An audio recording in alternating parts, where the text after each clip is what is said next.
Baik, Assalamualaikum warahmatullahi wabarakatuh. Bertemu lagi di Rekayasa Sistem Baterai, pertemuan selanjutnya. Oke, kita akan mulai saja. Untuk hari ini kita akan bahas apa? Kita akan bahas hari ini analisis elektrokimia dan komparasi ekstensif terhadap teknologi sel dalam baterai. Entah itu lead acid, lithium ion, sama solid state. Pengantarnya, ini nanti kita akan membedah mekanisme sel secara elektrokimia murni, membandingkan performa teknis untuk merancang aplikasi rekayasa dan model yang terukur untuk dan logis terhadap sistem baterai.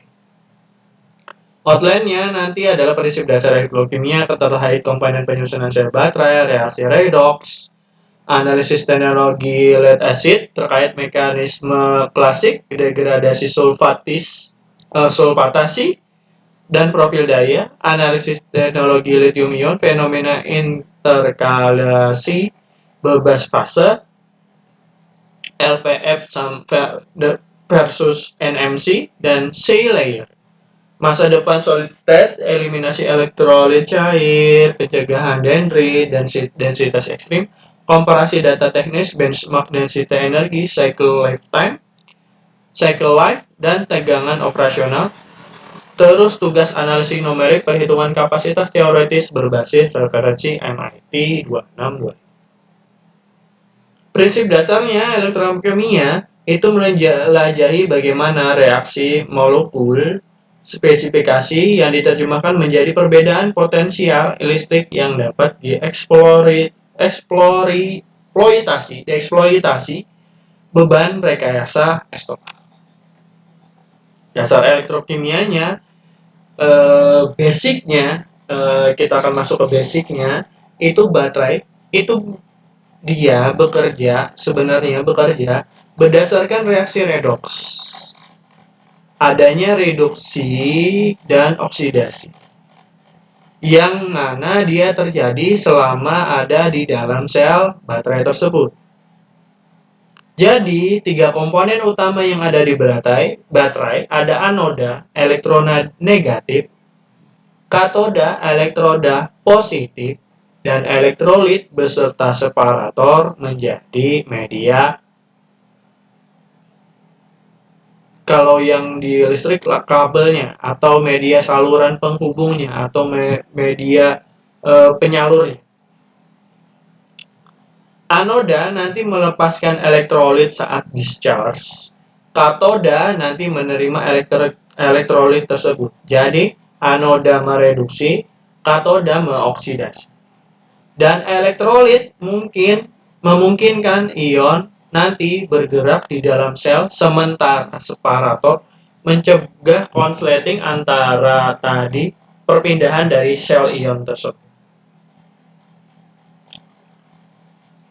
Prinsip dasarnya adalah memisahkan aliran elektron melalui sirkuit eksternal untuk menghasilkan listrik, sementara ion bergerak di dalam elektrolit untuk menjaga keseimbangan dalam buatan. Jadi, prinsipnya itu memisahkan aliran elektron melalui sirkuit eksternal. Ini nanti yang akan menghasilkan listrik, di mana dari menghasilkan listrik dari ion yang bergerak di dalam elektrolit dari anoda ke katoda. Jadi, tiga komponen utama sel tadi sudah disampaikan secara umum dan secara detailnya ini. Anoda adalah elektroda negatif, di mana material tempat berlangsungnya proses oksidasi selama sel melepaskan daya discharge. Anoda secara aktif melepaskan elektron menuju sirkuit eksternal untuk menyalakan beban. Komponen kedua adalah katoda, elektroda positif, di mana material tempat berlangsungnya proses reduksi selama discharge. Katoda bertindak sebagai akseptor, menarik aliran elektron kembali dari sirkuit luar untuk menjaga netralitas muatan. Komponen yang terakhir adalah elektrolit dan separator. Ini adalah media atau medium konduktif yang eksklusif untuk pergerakan dari ion di mana elektrolit menolak aliran elektron, separator fisik mencegah kedua elektroda bersentuhan langsung dan konsep. Ini komponen yang paling utama dalam baterai. Jadi kalau kalian mau bikin baterai, mau mengolah baterai, menganalisis baterai, membentuk senyawa baru, istilahnya bahan-bahan baru terkait baterai, maka harus ada ketiga komponen ini: anoda, katoda, dan elektrolit dan separator. Nah, di mana reaksi redoks fundamental itu adalah dalam sistem visual ini. Bisa dilihat adanya pemisahan aliran. Esensi baterai adalah memaksa aliran elektron untuk mengambil jalan memutar melalui sirkuit kabel. Jadi tadi jalan memutar melalui sirkuit kabel. Keseimbangan muatan itu sementara elektron bergerak di luar, ion partikel bermuatan harus bergerak melalui elektrolit di dalam sel untuk menyeimbangkan muatan di kedua elektroda. Jadi yang atas ini menyalurkan energi, menyalurkan listrik, yang bawah menyalurkan masuk. Yang bawah menyalurkan tadi adalah negatif ke positif. Yang bawah untuk menyeimbangkan. Kalau yang di sini tadi terdegradasi, yang terdegradasi ini harus diisi biar tetap ada keseimbangan perputaran dari siklus ion dan sistem kerja di baterai tersebut.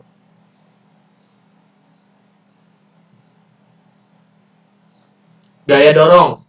Perbedaan potensial biasanya dalam bentuk tegangan tercipta murni karena perbedaan energi kimia antar afinitas material anoda dan katoda terhadap elektron. Jadi tadi ini anoda, ini katoda. Ini anodanya masuk ke katoda. Jadi anode ini melepas masuk ke katoda, sedangkan listriknya menyuplai dari positif ke negatif. Jadi listriknya menyuplai positif ke negatif. Terus anoda ke katodanya, anodanya adalah reduksi, teroksidasi di katoda. Jadi di sini adanya keseimbangan perputaran tersebut. Ini adalah dari anodanya, anoda Zn2 plus 2E, di mana tegangannya 0,76. Sedangkan di katoda Cu plus 2 plus 2 min atau Cu, jadi tegangannya adalah 0,3. Yang dihasilkan adalah dalam hal keluarannya adalah 0,76 ditambahin 0,34, hasilnya adalah 1,1.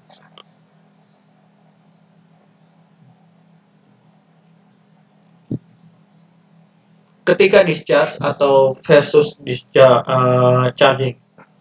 Siklus pengosongan atau discharge, baterai bertindak sebagai sel galvanik, menghasilkan energi spontan. Anoda beroksidasi dengan rela membuang elektron karena reaksi ini secara termodinamika menguntungkan delta G kurang dari 0. Daya dikirim ke beban eksternal, misalnya motor listrik dan lain-lain. Siklus pengisiannya, baterai dipaksa bertindak sebagai elektrolit. Sumber tegangannya dari luar harus memompa elektron masuk kembali secara paksa ke anoda. Memaksa reaksi berjalan ke arah sebaliknya dan secara termodinamika tidak spontan atau delta G lebih dari. Jadi istilahnya di sini sama halnya kalau kalian beli baterai alkalin dengan beli baterai yang bisa di-charge atau baterai Tamiya yang dalam harganya yang lebih mahal, ada Sony apa itu Bapak lupa namanya. Itu kalau yang baterai yang alkalin ini biasanya hanya bersifat galvanik. Kalau yang baterai yang satunya yang bisa dicas, yang kalian beli bisa dicas, itu bisa berbentuk sel galvanik melepas energi dan sel elektrolit memasukkan energi. Jadi ada fungsi-fungsi masing-masing. Kenapa berbeda? Kenapa tidak sama, tidak semua baterai bisa dicas?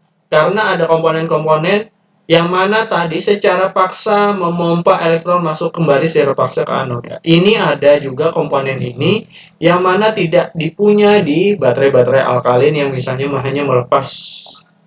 Misalnya salah satunya alkalin. Katakanlah baterai yang tidak dicas lah. Kalau nama merek nanti kasih nama merek nanti tidak etis. Oke, mohon maaf kalau ada istilahnya penyebutan yang tidak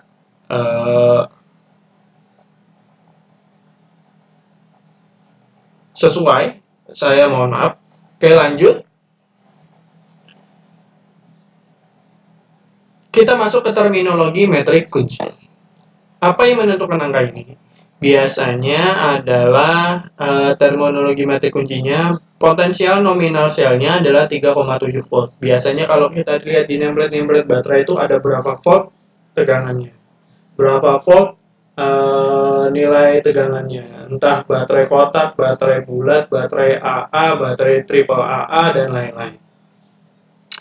Apa yang menentukan angka ini? Tegangan nominal murni didikte atau dikombinasi oleh material kimia elektroda pada diagram energi Gibbs.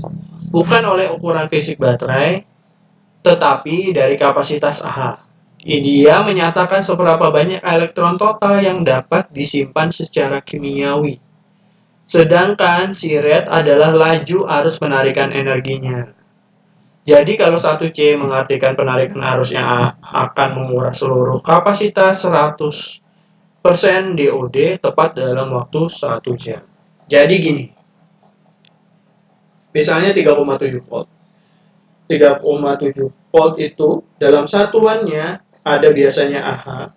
Itu menyatakan seberapa banyak elektron yang ada di baterai tersebut tersimpan dan bisa dilepaskan. Sedangkan nantinya kalau ada di spesifikasi baterai tersebut ada C rate-nya, entah 1C, entah berapa C, dan lain-lain, berarti dalam posisi kondisi penuh baterai tersebut, misalnya 1C ya, berarti dalam 1 jam dalam kondisi penuh baterai dipakai secara maksimal, maka selama 1 jam akan habis. Maksimal pemakaian adalah 1. Nah, untuk teknologi lead acid, di mana kita memahami struktur, kebatasan, serta alasan mengapa baterai asam timbal tetap eksis selama lebih dari 1.500 tahun di industri. Yang pertama, kenapa tadi baterai timbal asam atau lead acid ini adalah merupakan teknologi paling tua yang masih digunakan hingga saat ini. Kenapa masih digunakan saat ini? Mayoritas masih menggunakan ini. Strukturnya terdiri dari anoda timbal, Pb, dan katoda timbal dioksid Pb02 yang direndam dalam larutan asam sulfat H2S04. Reaksi kimianya melibatkan pembentukan timbal sulfat PbS04, SO4 dan air. Kelemahan utamanya adalah sulfatasi, yaitu pembentukan kristal PbSO4 yang keras dan irreversible. Jika baterai dibiarkan kosong, yang dapat merusak sel. Kelemahan utamanya adalah sulfatasi, pembentukan kristal PbSO4 yang keras. Jadi, apabila baterai kosong, maka dapat merusak sel tersebut. Tegangan operasinya cenderung menurun seiring berkurangnya muatan, sehingga kurang stabil. Meski begitu, baterai ini unggul dalam biaya rendah. Biasanya kemampuannya cold cracking tinggi, daur ulang yang mudah, sehingga cocok untuk aplikasi seperti untuk starting mobil, UPS dan BTS di daerah terpencil yang mana membutuhkan suplai dari baterai atau suplai cadangan baterai, bukan hanya listrik. Struktur fisik baterai timbal itu adalah baterai terdiri dari matrik plat tebal yang direndam penuh di dalam cairan asam kuat. seperti aki basah. Anoda menggunakan timbal spon murni dan katoda menggunakan timbal dioksida. Larutan asam sulfat cair H2SO4 bertindak ganda sebagai elektrolit aktif yang reaktif terhadap proses charging dan discharging. Jadi, kalau misalnya kita lihat untuk baterai aki basah, itu bisa di-charging sama di-charging. Tinggal diganti larutan elektrolit.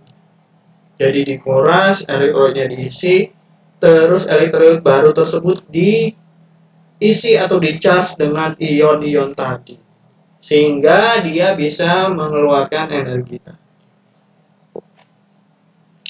Tapi semakin lama, semakin teroksidasi,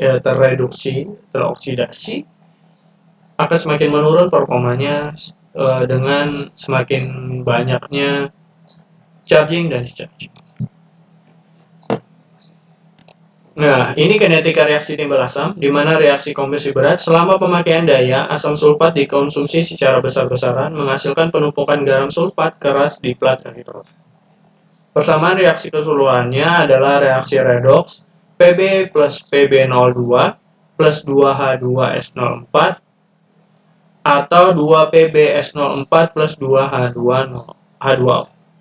Fenomena sulfatasi, jika dibiarkan kosong, kristal PbSO4 akan mengeras secara irreversible, memblokir aliran elektron secara permanen. Nah, maksudnya di sini tadi, biasanya yang menggunakan timbal asam itu sekali pakai, atau misalnya sekali pakai terus nanti ada pengerasan, jadi makanya dia berkurang, atau misalnya sekali pakai langsung dibuang. Biasanya ini memblokir aliran elektron yang masuk atau secara permanen sehingga selnya tidak bisa dimanfaatkan lagi, tidak bisa charging dan discharging. Ada beberapa baterai yang spesifikasinya seperti itu.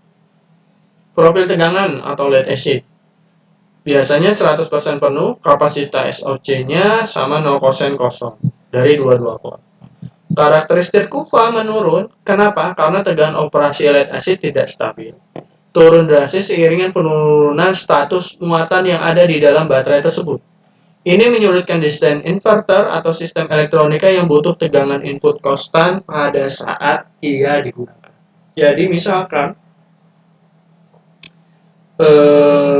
istilahnya itu elektronika kalian membutuhkan misalnya 5 volt ampere, atau kayak di sini misalkan di sini lah 0,7 volt ampere, atau biar ada permisalan 2 volt ampere. Jadi kalau kita pakai baterai yang sama dengan 2,2 volt ampere, awalnya bisa kita charge, bisa sampai di titik bahwa dia mencas maksimal 2 volt. Setelah di bawah itu dia tidak bisa menyuplai lagi ke elektronikanya yang batas minimalnya 2 volt. Kenapa? Karena ada penurunan pada saat tadi tiap kali dicas sama dicas. Karena tadi kebutuhan dari kapasitas elektrolit lead acid, di mana juga tadi ada kematian sel yang tidak bisa difungsikan lagi. Karakteristik utilitas lead acid yang pertama, keunggulan isi. Biaya maksimum sangat rendah, infrastruktur daur ulang global hampir 9% ada, mampu mengeluarkan code cranking amps atau CCA yang memasif dan dalam detik pertama. Esensial untuk starter motor bakar. Untuk starter motor bakar aman karena hanya butuh daya sedikit, daya besar dalam waktu yang sedikit. Kelemahannya, massa jenis timbal membuatnya luar biasa berat. Densitasnya hanya 40 Wh per kilogram. Selain itu, watt-hour per kilogram. Selain itu, usia pakainya relatif singkat, 300 sampai 500 siklus penuh. Jadi usia pakainya ini 300 sampai 500 siklus. Jadi 300 sampai 500 charging dan discharging. Ada siklus per cycle. Sebelum resistasi internal membunuh sel yang ada di dalam sistem. Setelah 300 sampai 500 sel itu udah dilakukan charging dan di-charging siklus penuh, maka nanti akan menurun sesuai dengan uh, uh, istilahnya komponen inti yang ada di dalam. Sektor aplikasi idealnya kendaraan berbahan bakar minyak, fosil fuel cell, atau fosil fuel SLI, jatuh daya tak terputus statis, seperti data center UPS, stasiun telekomunikasi perbiasaan BTS, di mana berat baterai bukan masalah teknis utama. Ini untuk aplikasi dari LEDS. Oke, itu tadi penjelasan terkait LEDS. Kita akan masuk ke penjelasan terkait lithium ion yang sekarang mulai banyak digunakan. Sekarang mulai menjamur lithium. Arsitektur elektrokimia yang mutakhir yang menjadi fondasi utama mobilitas, portable, dan kemajuan kendaraan listrik. Dasarnya dulu ya. Teknologi lithium ion, baterai lithium ion bekerja dengan mekanisme interkalasi, yaitu ion lithium bergerak masuk dan keluar dari struktur kristal elektroda tanpa mengubah fase material. Anoda umumnya menggunakan grafit, sedangkan katoda bervariasi, misalnya NMC, nikel, mangan, kobat, yang punya densitas energi tinggi atau LFP, lithium, besi, fosfat, yang lebih aman dan tahan lama. Tegangan lithium ion relatif stabil sekitar 3,7 volt selama discharge, yang sangat penting untuk perangkat elektronik dan kendaraan listrik. Degradasi terjadi melalui pembentukan lapisan C, solid electrolyte interface, yang mengkonsumsi lithium. Lithium plating saat pengisian cepat di suhu dingin. Dan risiko thermal runaway akibat elektrolit cair yang mudah terbakar. Masih pakai elektrolit cair. Dampaknya apa pakai elektrolit cair? Itu nanti ada kebocoran elektrolit, kebakaran, dan lain-lain dari kebocoran tersebut. Mekanisme interkalasi fisiknya, ini ada lithium ion rechargeable baterai discharge mechanism. Jadi lithium ion ada anoda katoda tetap sama, ada separatornya, ada elektrolitnya juga. Jadi lithium ionnya pindah ke sini, elektronnya pindah ke sini. Arusnya masuk, lithium ionnya keluar. Elektronnya berpindah menghasilkan energi. Sistemnya adalah seperti kursi goyang. Berbeda dengan lead acid, tidak adanya perubahan wujud atau fase material plat, struktur kristal elektroda tetap utuh selama operasi. Bedanya tadi kalau yang lead acid, dia terkikis, pindah ke sini, lengket ke sini. Penyisipan bebas hambatan, di mana ion lithium berukuran sangat kecil. Ion ini menyelinap masuk interkalasi dan keluar dari kisi-kisi kristal material katoda dan grafit anoda dengan mulus. Keuntungannya meminimalisir tekanan mekanis pada material, menghasilkan tegangan tinggi dan siklus hidup sel yang luar biasa. Jadi, untungnya itu adalah minimal sekali tekanan mekanis terhadap materialnya, karena tadi tidak terkikis, menghasilkan tegangan yang tinggi, dan siklus hidupnya lebih lama, lebih awet dibandingkan lead acid.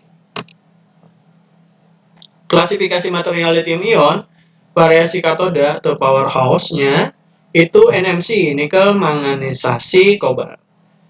Densitas energinya tinggi, dipakai oleh mayoritas EV modern untuk jarak tempuh panjang. Jadi mobil-mobil listrik modern jarak tempuh panjang biasanya menggunakan NMC. Namun rentan panas berlebih. Rentan masih ada risikonya. LFP, lithium iron fosfat, tegangan sedikit lebih rendah 3,2 volt dan lebih berat. Namun tahan api, tidak menggunakan nikel kobat yang mahal, dan usia pakainya tembus lebih dari 3000 cycles. Beda dari dari lead acid yang 300 sampai 500 cycle. Standarisasi anoda tadi adalah katoda. Saat ini nyaris 95% sel baterai di dunia menggunakan bubuk grafit karbon. sebagai anoda. Kenapa? Struktur lapisan grafennya sangat ideal, menahan ion litium tanpa hancur saat memuai. Bedanya sama lead acid, dia hancur. Masa depan beralih ke material silikon, mampu menyimpan 10 kali lebih banyak ion. Silikon mampu menyimpan 10 kali lebih banyak ion, tapi memiliki tangkangan ekspansi dalam volume yang lebih parah. Walaupun 10 kali besar, tapi ekspansinya besar.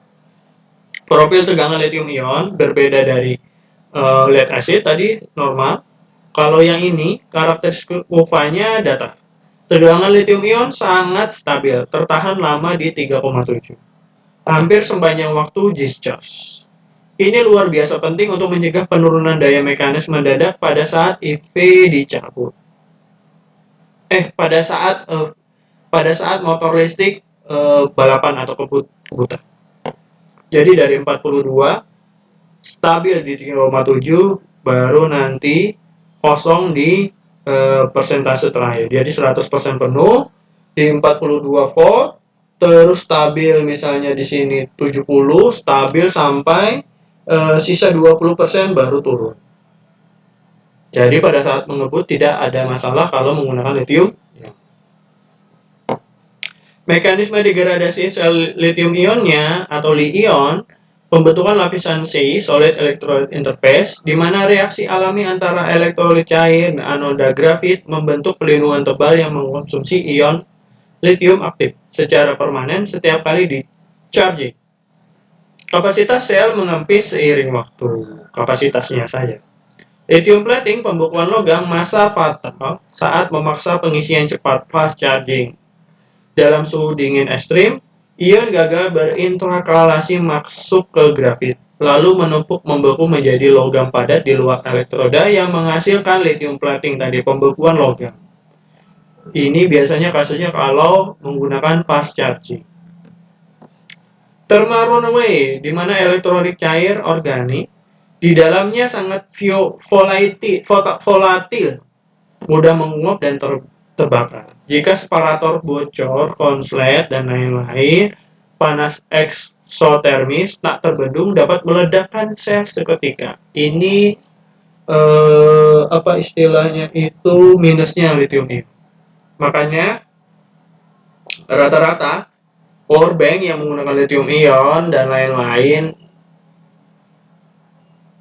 atau sederhananya power bank yang mana biasanya dibawa ke bandara, entah itu power bank, entah itu laptop dan lain-lain, biasanya ada beberapa spesifikasi, kebanyakan sih kasusnya di power bank, karena tadi biasanya kebanyakan menggunakan lithium ion. Itu dilihat dari spesifikasi sama jenisnya. Sama, jangan sampai bekerja pada saat di udara, kecuali dalam kondisi dijaga atau diawasi, atau kondisi tertentu, kondisi urgent dan lain-lain. Kalau selama tidak urgent dan ada charging station yang ada di pesawat, maka harus menggunakan charging station di pesawat. Ini kasusnya apabila nantinya pada saat dia bekerja tanpa ada pengawasan, terus terjadi panas berlebih dengan tekanan yang tinggi di atas permukaan tanah dengan gravitasi yang tinggi, maka akan terjadi kebocoran dan ledakan yang mana nanti akan mengganggu sistem mengganggu penerbangan, perjalanan penerbangan. Makanya tim bandara biasanya sangat hati-hati terkait baterai-baterai yang dibawa ke area deck atau ke area bagasi penumpang. Biasanya jarang diterima dimasukkan di area bagasi. Biasanya suruh dibawa naik ke atas. Karena misalnya kalau terjadi apa-apa masih bisa diantisipasi ada orangnya yang bisa mengantisipasi di tempat, kecuali kalau di bagasi tidak ada yang mengantisipasi, malah meledak di bawah dan tanpa ada pengawasan. Nah, yang ketiga, Selain tadi lead acid, terus ada lithium ion, ini ada revolusi baterai yang sekarang ada solid state. Eksplorasi rangka perubahan paling drastis dalam sejarah rekayasa baterai, di mana dia menghapus likuiditas dari sistem atau elektrolitnya. Jadi, intronya dulu, baterai solid state menggantikan elektrolit cair, elektrolitnya hidrogen, dengan material padat seperti keramik atau polimer. Hal ini menghilangkan risiko bocoran, thermal runaway, dan memungkinkan penggunaan anoda lithium murni yang meningkatkan densitas energi drastis di atas 400 watt-hour per kilogram. Jadi lebih efisien dibandingkan lithium itu. Selain itu, material padat secara fisik menghalangi pertumbuhan dendrit lithium yang dapat menyebabkan konsleting. Ini juga keamanan yang tinggi. Namun tantangannya adalah resistansi antarmuka antar padatan, kebutuhan tekanan eksternal untuk menjaga kontak, dan perubahan besar dalam proses dalam manufakturnya. Tantangannya hanya kalau arsitekturnya, konsep utama baterai solid state adalah mengganti seluruh volume elektrolit cair organik dengan material keramik konduktif atau polimer polikristalin murni. Langkah rekayasa material ini menghapus resiko kebocoran, menghilangkan ancaman kepanasan thermal runaway dari elektrolit cairnya, dan melipat gandakan kekuatan struktural internal baterai saat menghadapi benturan fisik atau G-force. Mengatasi ancaman dendrit, di mana pertumbuhan dendrit mikroskopik, lithium memiliki sifat buruk membentuk struktur stalagmit, jarum tajam, saat discharge berulang. Jarum ini dapat menembus separator cair pelan-pelan. Penahanan fisik mutlak, material padat pada solid state bertindak bagai tembok benteng tebal yang mustahil ditembus oleh ujung jarum dendrit. Oke, kita ulang dulu ya. Mengatasi ancaman dendrit tadi, dendrit itu adalah pertumbuhan dendrit dalam hal mikroskopik. Lithium memiliki sifat buruk membentuk struktur stalagmit atau jarum-jarum tajam. Kalau kalian biasanya di pasir itu pakai magnet, ada jarum-jarum bajar itu magnet magnet akan menarik besi-besi yang seperti jarum-jarum tadi. Biasanya waktu dulu masih banyak. Saat discharge berulang, jarum ini dapat menembus separator cair pelan-pelan. Ini pertumbuhan dendritnya. Ini seperti ini. Nah, visualnya 50 mikrometer. 50 mikrometer masih dalam hal ini, 5 mikrometernya akan dalam bentuk lebih besar. Penahan fisik mutlak, di mana material padat pada solid state bertindak sebagai tembok benteng tebal yang mustahil ditembus oleh ujung jarum dendrit lithium tersebut. Kan tadi kalau terkikis dalam bentuk jarum-jarum turunnya, sulit ditembus kalau materialnya solid. Holy Grail baterai, di mana keamanan ini mengizinkan insinyur menggunakan anoda logam lithium murni tanpa grafit, menembus limitasi teoritis dalam densitasnya. Ini juga meminimalisir ancaman dari tadi adanya pengikisan dari anoda. Rintangan teknikal solid state-nya yaitu adalah resistansi antarmuka, menggabungkan dua material berwujud padat ke padat, elektroda dan elektrolit, menyisakan celah mikroskopik udara, menurunkan aliran ion secara drastis dibandingkan cairan penetrasi menjulur. Ini terkait padat ke padat sehingga celah udara menurunkan aliran ion secara drastis dibandingkan cairan penetrasi penyerap. Jadi karena ada celah udara, karena padat itu padat, pasti ada celah udaranya. Ini yang menjadi penurunan aliran ionnya. Beda dengan cairan. Tekanan eksternal tinggi, maka sel elektroda memuai dengan menyusut saat diisi energi. Sel elektroda yang memuai dan menyusut saat diisi energi, sistem padat gagal menempel kuat tanpa alat press hidrolik bertekanan besar yang membungkus rakitan baterai di mobil. sehingga dia bisa memuai dan menyusun. Disrupsi manufaktur.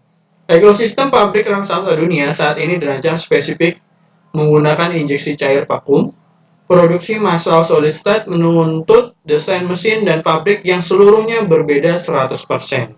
Kan sebelumnya itu adalah injeksi dalam cairan, sekarang solid state dalam bentuk padatan. Maka nanti sistem produksinya dalam baterai juga akan berubah secara drastis. Yang awalnya pakai cairan dengan vakum tanpa ada celah udara, sekarang menggunakan plat bata yang disusun secara teknis. Untuk analisis komparatif dalam data teknis, di mana nanti kita akan pengambilan keputusan engineering yang rasional tidak dilakukan secara emosional, melainkan berdasarkan perbandingan metrik kuantitatif secara brutal. Untuk analisis komparatif data teknis, itu nanti intronya adalah perbandingan parameter teknis berbagai teknologi baterai. Dalam hal densitas energi, gravimetrik, solid state unggul jauh di atas lithium ion dan timbalasan. Perbandingannya itu adalah densitas energi gravimetriknya karena tadi murni anodanya, solid state-nya unggul terhadap lithium ion dan lead acid. Untuk aplikasi kendaraan listrik, densitas tinggi sangat penting untuk mengurangi berat dan meningkatkan jarak tempuh. Sementara untuk penyimpanan grid baterai BESS biasanya per kWh dan ketahanan siklusnya lebih diutamakan, sehingga LPF lebih cocok. Siklus hidup atau cycle life-nya LPF bisa mencapai ribuan siklus, sementara solid state berpotensi lebih tinggi. Faktor-faktor yang merusak siklus hidup meliputi suhu ekstrim, suhu dingin, suhu panas ekstrim, depth of discharge (DOD) atau kedalaman dari pada saat berapa persen kalian akan mencas 0 kah, 10 kah, 5 kah, 1% kah? Dan pengisian cepat dengan arus yang tinggi atau fast charging tadi. Itu juga akan mempengaruhi siklus hidupnya, seberapa cepat kalian akan ganti baterai atau ganti HP lah. Misalnya di sini densitas energi gravimetrik WH per kilogram. Lead acid itu adalah densitasnya 40. NiMH generasi lama itu adalah 80. Lithium ion NMC itu adalah 260. Solid state generasi pertama, nanti ada generasi berikutnya. Ini masih dalam penelitian. Adalah 450 plus. Solid state, baterai mampu menembus batasan 400 watt-hour per kilogram dengan memanfaatkan lithium murni sebagai anoda. Nah, ini keuntungannya adalah lithium murni sebagai anodanya.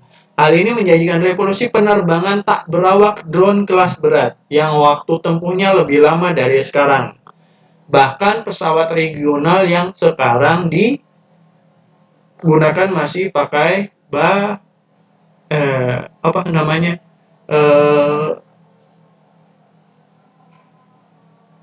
Aptur. Implikasi densitas dalam rekayasa, di mana sektor kendaraan listrik EV dalam desain dinamika kendaraan otomotif, massa berat adalah musuh efisiensi dari motor. Sektor kendaraan EV ini biasanya desainnya diperhitungkan. Massa beratnya adalah musuh dari motor atau mobil EV, di mana peningkatan ganda densitas watt-hour per kilogram secara matematis memungkinkan mobil listrik mereduksi berat chasing hingga 30% tanpa mengorbankan kapasitas tempuh jarak 600. Dulu kan, masalahnya itu adalah kalau kita menempuh misalnya 600 km, baterainya seberapa banyak? Seberapa besar? Ini tadi, hubungannya adalah watt-hour per kilogram. Sedangkan kalau kita sekarang menggunakan tadi solid state dengan jumlah baterai yang sama yang sekarang dipakai terhadap kapasitas jarak tempuh dan beratnya akan lebih ringan yang solid state dan akan lebih jauh dari yang baterai yang sekarang kalau tidak menggunakan solid state. Sistem grid-based penyimpanan jaringan listrik. Untuk utilitas tiang listrik stasioner, densitas ruang dan berat tidak terlalu relevan. Skala prioritas di sini adalah metrik biaya per kWh dan tahan lamanya cuaca. Inilah alasan teknologi LPF lebih disukai ketimbang solid state untuk infrastruktur skala. Nah, bedanya kalau EV ini karena tadi adalah desain, terus adalah berat mobil, efisiensi jarak tempuh, dan tadi ketahanan jangka lamanya baterai, maka dipilihlah tadi solid state yang sekarang. Tapi apabila penyimpanan baterai kayak misalnya tadi kita panel surya misalnya, kita mau baterai yang jenis apa, itu karena tidak berpindah tempat, tidak memiliki struktur yang butuh apa istilahnya kecepatan, ketahanan dan lain-lain, investasinya lebih murah pada solid state. Makanya biasanya lithium ion itu masih atau LPF itu lebih disukai ketimbang solid state terhadap infrastruktur yang ada di skala kota, baterainya tidak berpindah, tetap di sana sebagai penyimpanan cadangan. Salah satunya panel surya yang banyak. Proyeksi usia pakai biasanya untuk 80% DOD-nya. Lead acid 500 cycle. Lithium ion NMC 1500 siklus. Lithium ion LPF, ini ya, makanya beda jenisnya lithium ion yang mana, NMC atau LPF, itu 3500 siklus, 3500 plus siklus. Kalau solid state skala lab 5000 siklus. Satu siklus secara dengan pengosongan dan pengisian secara penuh. Oke ya. Berarti ada 500, kalau misalnya lihat hasil 500 charging dan discharging. Lithium ion LPF merajai reliabilitas daya tahan bertahun-tahun, mencapai siklus pakai lebih dari 10 tahun tanpa kehilangan lebih dari 20% kapasitas asalnya. Solid state berpotensi melampauinya secara teoritis, tapi masih butuh riset untuk mengaplikasikannya secara aplikatif. Parameter penutup cycle life atau usia pakai, ada beberapa parameter yang merusak siklus ini tadi. Kenapa sih baterai saya seharusnya 500 kali charging sama discharging, tapi karena 250, kalau 200 kali atau 100 kali sudah tegangannya drop, baterainya drop dan lain-lain. Ini ada faktornya.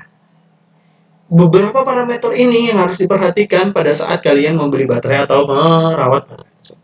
Yang pertama, suhu ekstrim, thermal stress. Panasnya jangan sampai lebih dari 45 derajat.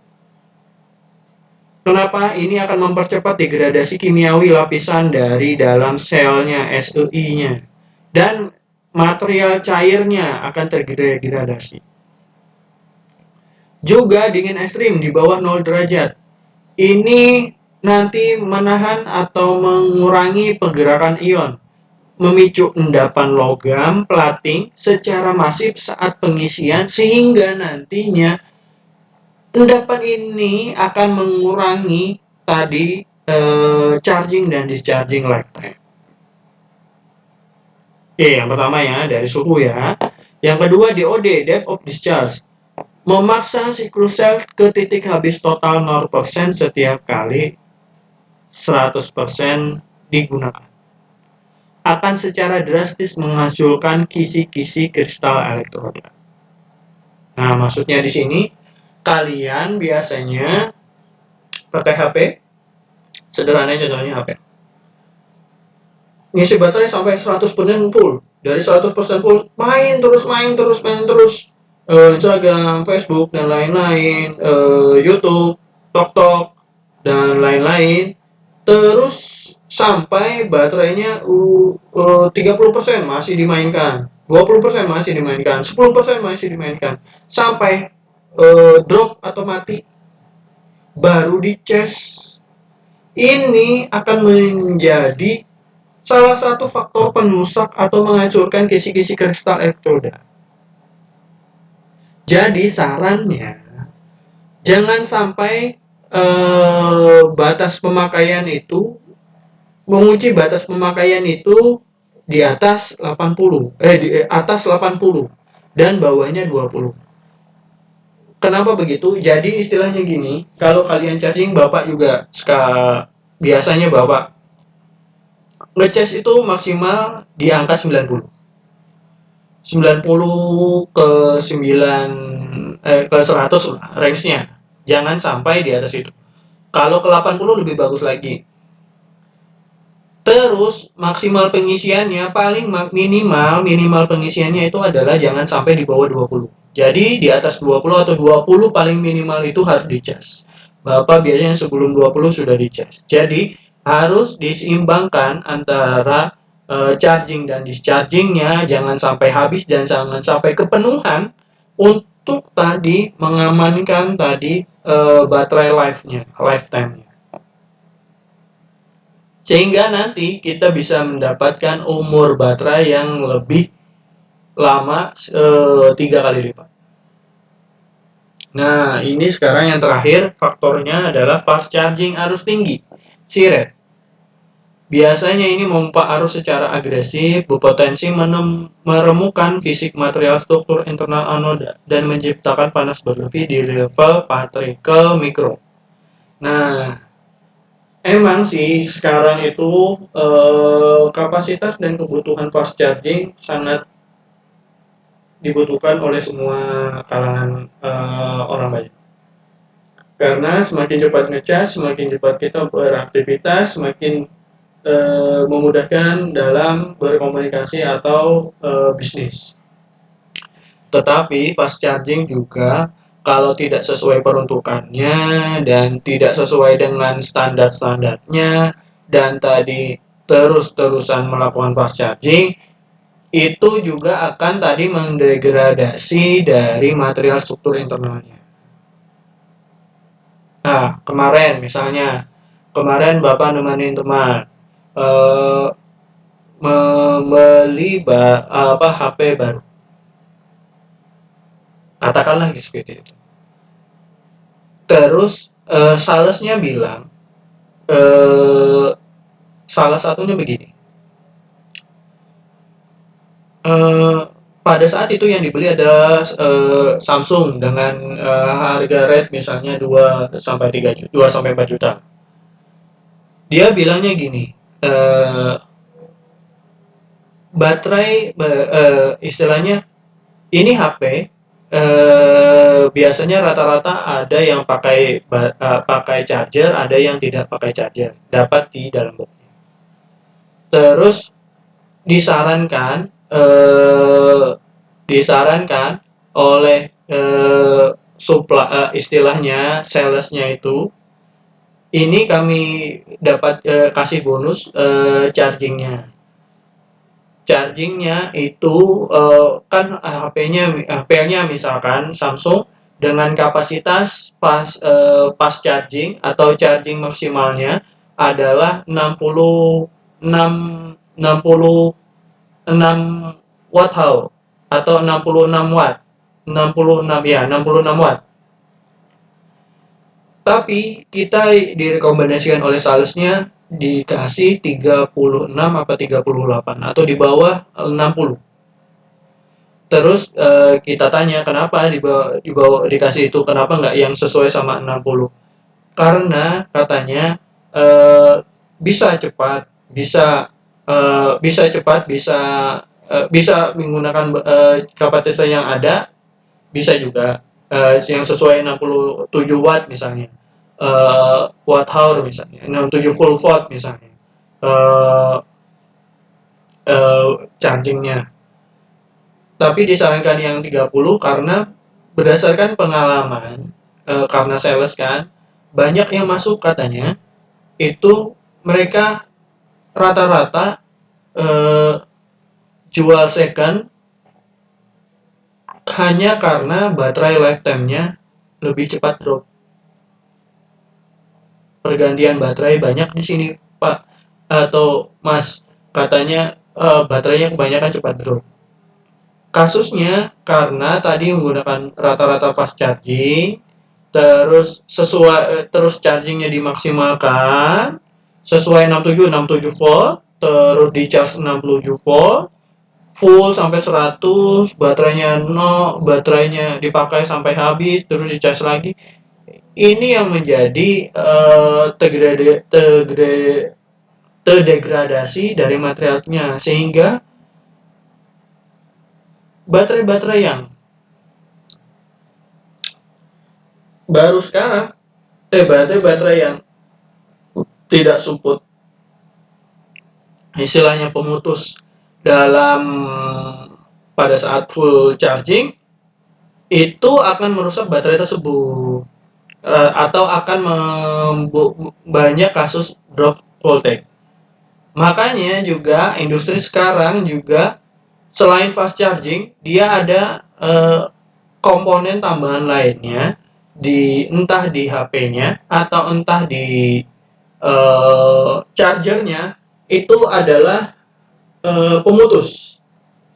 Jadi dia menggunakan kapasitas fast charging, tapi kan kita tidak bisa mantau baterainya setiap kali 100% mati sendiri. Nah, yang di komponen sekarang, teknologi sekarang itu bisa pada saat dia menemukan batas tertentu atau kita memberi batasan tertentu pada chargingnya, dia akan memutus sendiri. Jadi pada saat misalnya tadi kita batasi chargingnya di 80 atau di 90, maka nanti chargernya hanya memaksimalkan sampai 90, dia akan memutus sendiri. Itu untuk HP-HP yang baru yang mahal dengan sudah support fast charging dan support pada saat baterai penuh dia akan mati dan tidak menyuplai sumber energi baterai lagi ke baterai lagi atau mencas ke baterai lagi. Itu saja intronya. Lanjut ke rekapitulasi parameter teknis. Ada indikator parameter terhadap lead acid, lithium ion, sama solid state. Kalau indikator parameternya tegangan nominal selnya kurang lebih 2 volt biasanya. Kalau lithium ion 36 sampai 37. Solid state 38 plus.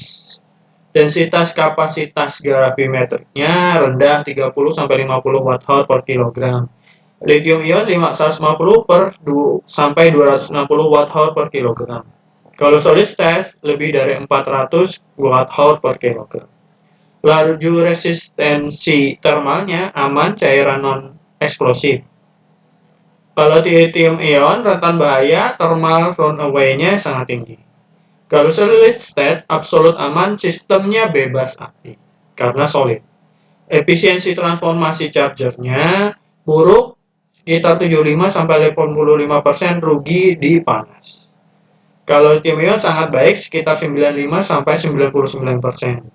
Kalau solid state sekitaran 99%.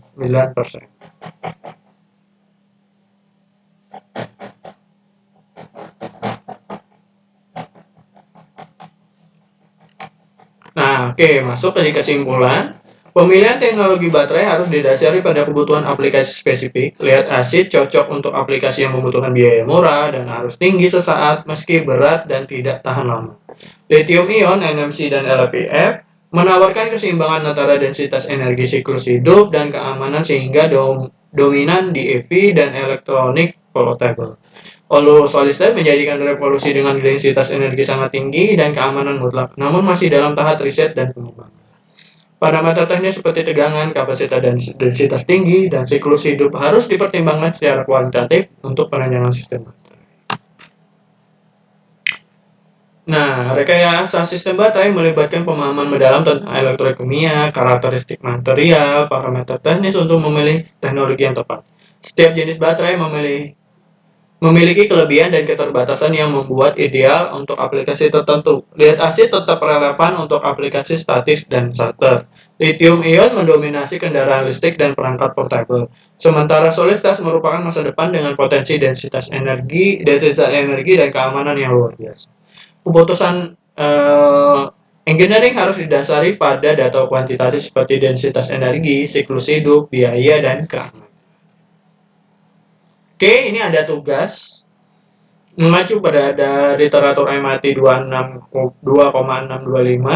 Hitunglah kapasitas sel spesifik dan energi spesifik teoritis penuh.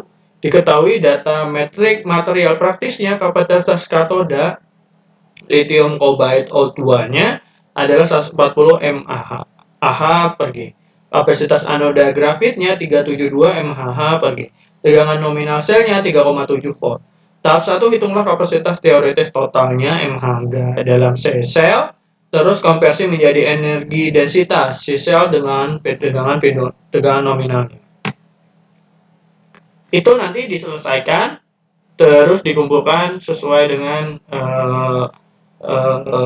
jadwal yang telah ditentukan. Nanti pada saat UAS ini juga sebagai syarat kalian bisa mengikuti UTS. Ikuti. Terus 2, analisis pilihan baterai untuk aplikasi tertentu.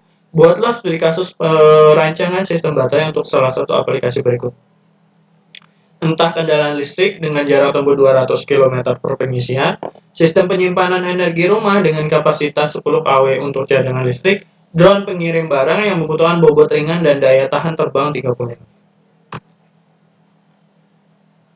Tugas Anda pada tugas 2, tentukan teknologi baterai yang sesuai untuk lead acid, lithium ion, lithium LFP atau solid state. Berdasarkan parameter teknis seperti densitas energi, siklus hidup, keamanan biaya, dan ketersediaan. Jadi, buatlah studi kasus perancangan sistem baterai untuk salah satu aplikasi ini. Nanti aplikasi ini yang pertama tentukan teknologi baterainya berdasarkan parameter teknis tadi, entah densitas energi, siklus hidup, keamanan biaya, dan ketersediaan. Itulah perkiraan berat dan volume baterai yang dibutuhkan terhadap kasus tersebut. Jelaskan pertimbangan desain tambahan seperti manajemen termal, sistem perlindungan, dan estimasi biaya total. Sertakan sumber referensi yang mendukung pilihan Anda kenapa memilih antara baterai-baterai tersebut. Oke, ini saja untuk hari ini. Kalau ada yang tanya, silahkan tanyakan. Terima kasih banyak atas waktu dan kesempatannya. Mohon maaf kalau ada salah kata atau perbuatan. Assalamualaikum warahmatullahi wabarakatuh.